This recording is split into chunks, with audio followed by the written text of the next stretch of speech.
Hi, I'm David. I'm an artist based in Chicago. I paint for a living. I'm going to show you how we're going to do it on this shoe with Vans. So we're going to use these colors. We got pink, we got blue, we got midnight green, and we got lilac. We're going to use these 4 colors to create color combinations and contrast through something like this. So to start, this is a leather paint. It's an acrylic leather paint. The thing about acrylic is that it's binded with water, so you don't have to just use the paint as is. Like, you can thin it out with as much water as you want. It creates this beautiful dipping pattern. I'm gonna do a little dab first to see if this color is exactly what I want. And then I'm just gonna quickly dab throughout this whole entire thing just to give it a little contrast than simply painting. Now that I put the pink on, we gotta wait for it to dry. So as we do that, we're gonna just go straight into blue. So if this is the shade of blue that works for you, same process, but something different.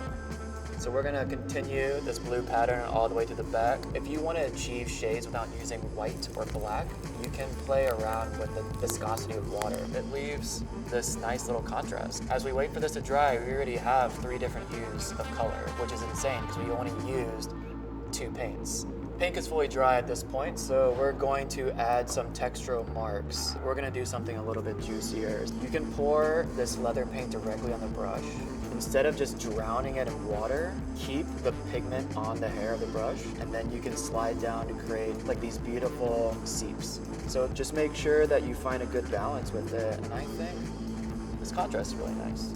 I think we're gonna fill this to just be opaque, flat lilac. If you guys want more opacity with layers, just keep hitting it layer after layer.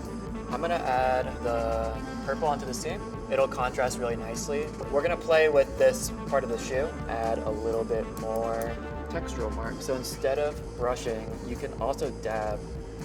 I'm gonna now start tackling this top pillow part. I'm gonna add some flames. If you don't consider yourself a painter, just consider yourself one, because the goal is that you're gonna learn as you keep doing it. I think the color is all there. At this point, we're gonna add a sharp contrast. We can try using this black marker. I'm gonna tackle this rubber band around. I wanna keep the sole white because I want it to match the pillowing up here. So to add a little secret pop of green would be really fun.